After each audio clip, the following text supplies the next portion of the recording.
Hi everybody, welcome back to part 2 of the video.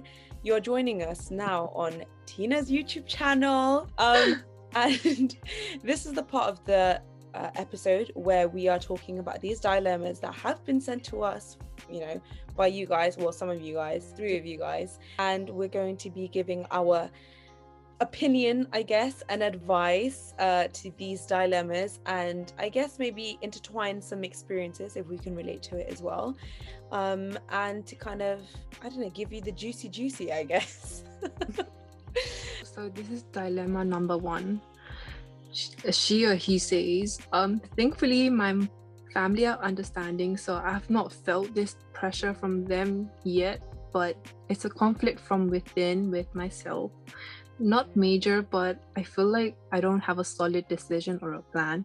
Time will fly without me being presently active on the matter. So marriage and kids, how to know when? A part of me feels like young moms, yeah, when the kids are old. But the other part is like, I want to experience life before settling down. What would be your take on this topic? It was so funny the way that you were like, yeah. So marriage and kids, right?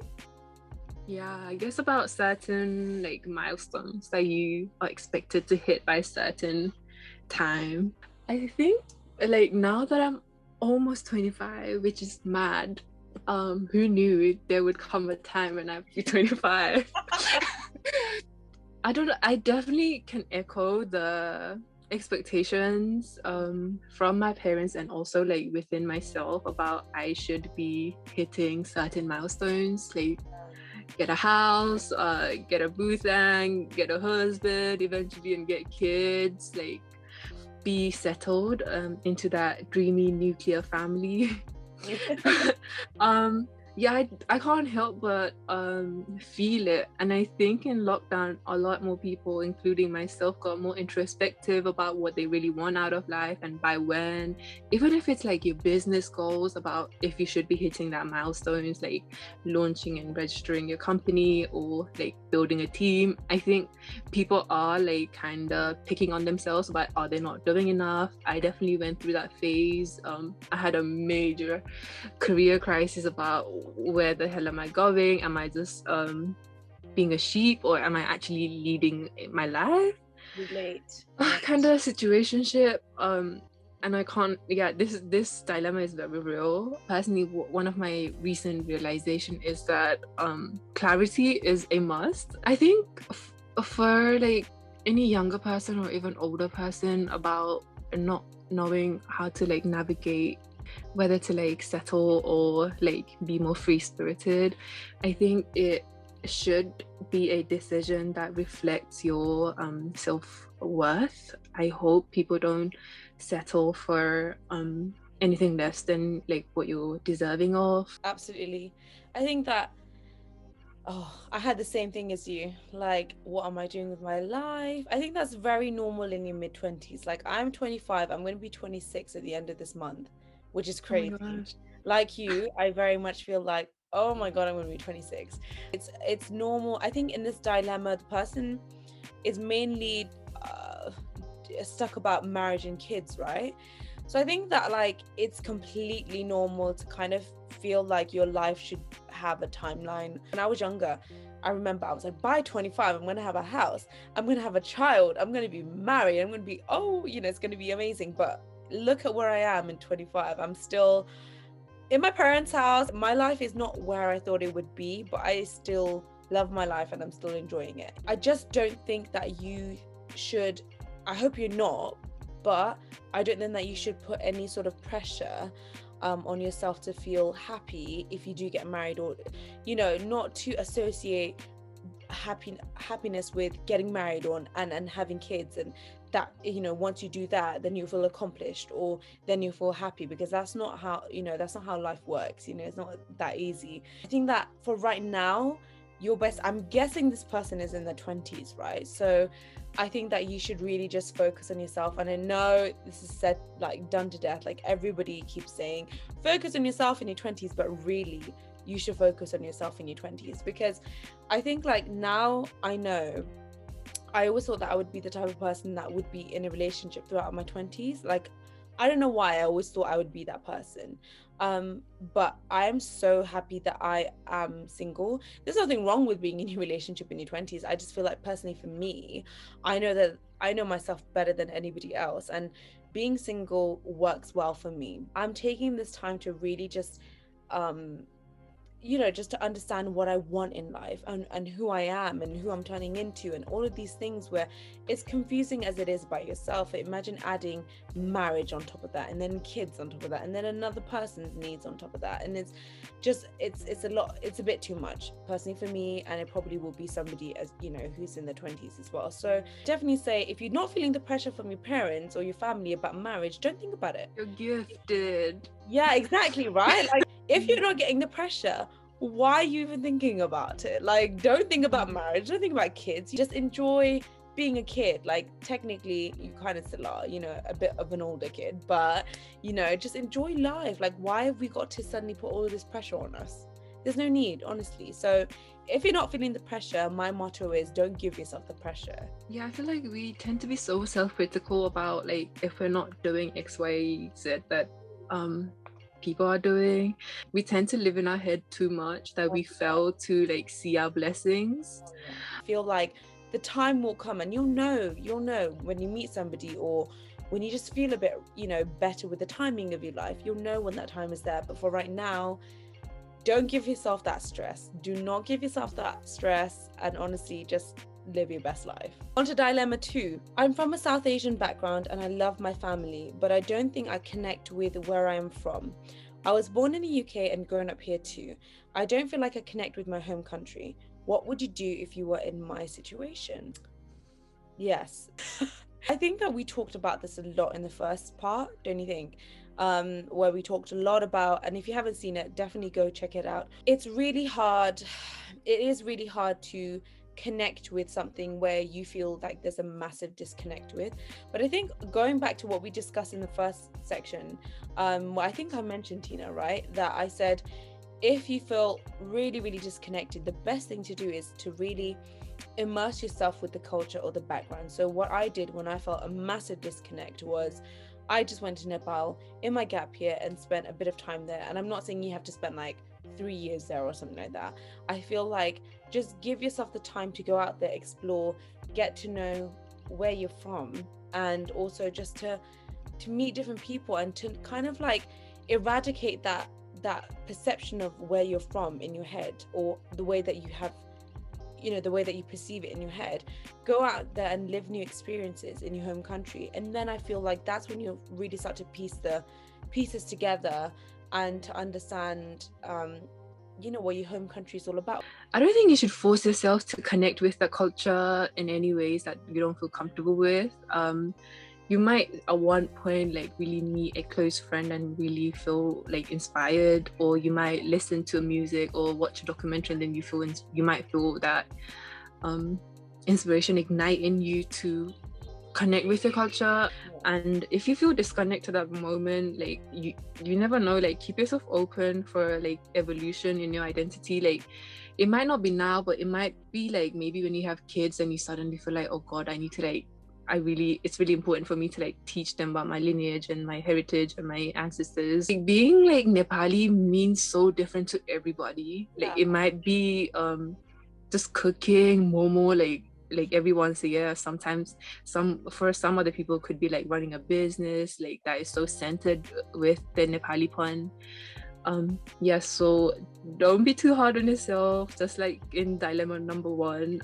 Like take it easy, and just be kind to yourself. I think we fail to be kind to ourselves, and really truly listen to your body and your mind, and then you'll invite the space and people and opportunities that are right for you, I believe.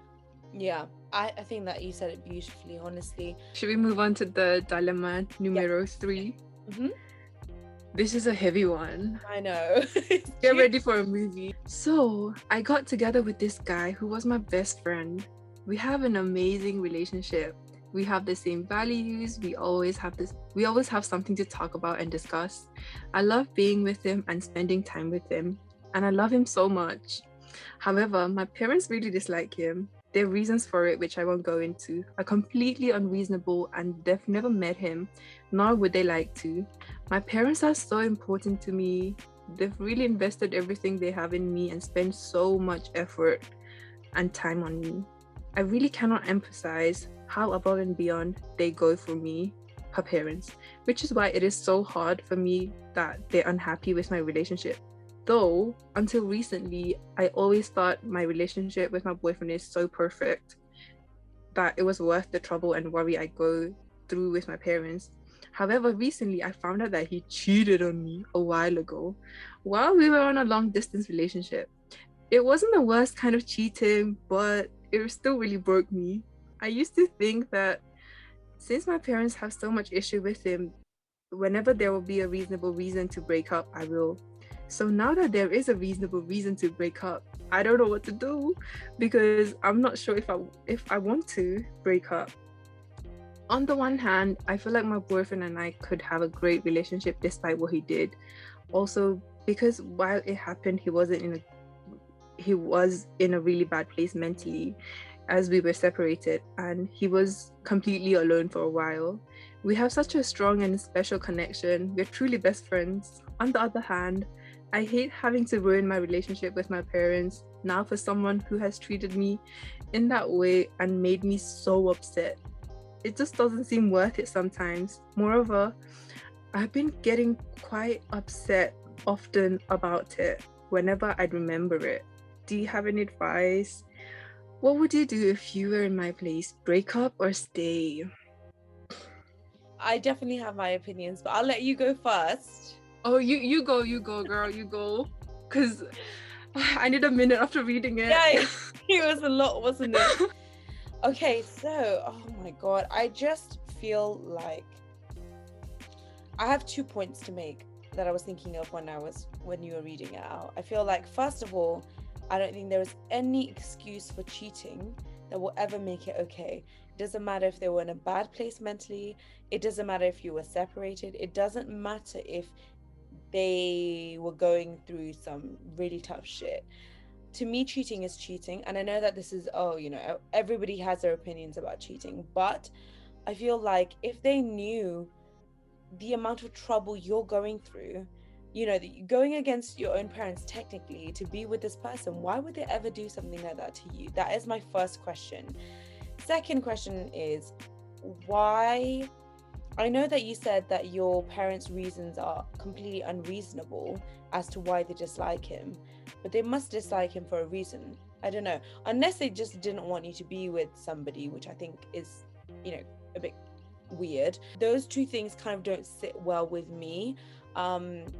I think it's very much, I think personally, because I've been in a relationship where I was emotionally abused, but I didn't see it. I'm not saying this person is, or they haven't said that they are, but I feel like being in a position where I was so, besotted with somebody and I didn't see how bad they were for me. And then the people around me could see it.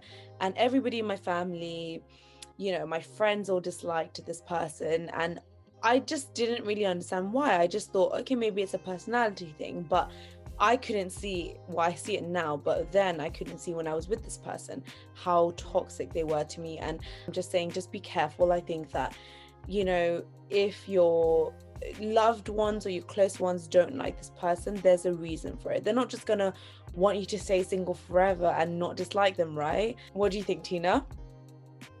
Like, the first thing I wrote was run.